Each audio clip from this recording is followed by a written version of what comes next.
அனைவருக்கும் வணக்கம். லட்சுமி கார்டனிங் உங்களை அன்புடன் வரவேற்கிறது. இன்றைக்கி நாம் காஸ்மோஸ் சல்ஃபூரியஸ்ன்ற பூவை பற்றி தான் பார்க்க போகிறோம். அந்த பூ இப்படி தான் இருக்கும். இதில் நிறைய வெரைட்டிஸ் இருக்குது. இன்றைக்கி நாம் பார்க்குறது இந்த பூ பூக்கும்போது மஞ்சள் கலராக இருந்து நேரம் ஆக ஆக அது செம்மண் கலராக மாறுற பூவை தான் நாம் பார்க்க போகிறோம். இந்த செடியோட தண்டு இந்த மாதிரி இருக்குது. இந்த மாதிரி இருக்கும்போது இந்த செடி காற்றுல சாயாமல் இருக்கிறது பக்கத்தில் ஒரு குச்சியை வச்சு சேர்த்து செடியோடு கட்டிடணும். செடி சாயாது.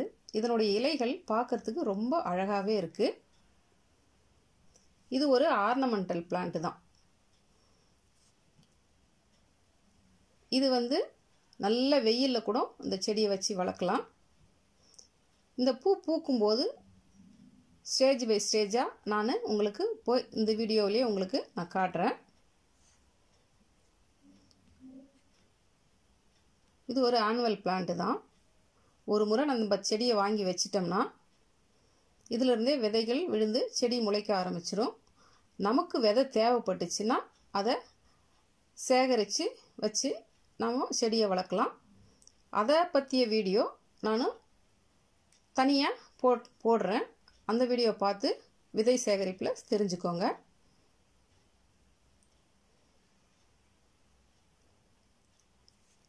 இந்த பூ கொஞ்சம் லேசாக விரிஞ்சிருக்கு பாருங்கள். இப்போ இது மஞ்சள் கலராக இருக்கும்.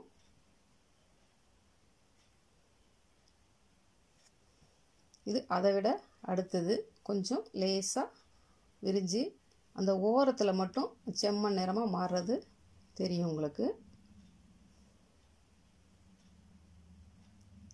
இந்த பூ பூத்து முடிச்சதுக்கப்புறம் இந்த மாதிரி தான் இருக்கும்.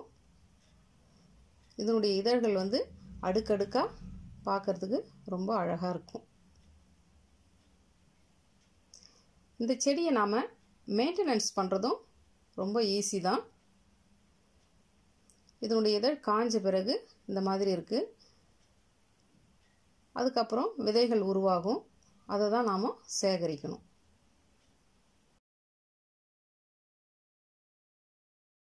இந்த மாதிரியான பூச்செடியை நீங்களும் உங்கள் தோட்டத்துலேயும் மாடி தோட்டத்துலேயும் வச்சு ஈஸியாக வளர்க்கலாம்.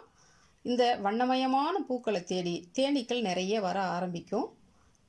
இந்த செடியை நீங்களும் உங்கள் மாடி தோட்டத்துலேயும் ஈஸியாக வச்சு வளர்த்து பயன்பெறுங்க. இந்த வீடியோ உங்களுக்கு பிடிச்சிருந்தா லைக் பண்ணுங்கள், ஷேர் பண்ணுங்கள், சப்ஸ்கிரைப் பண்ணுங்கள். தேங்க்யூ.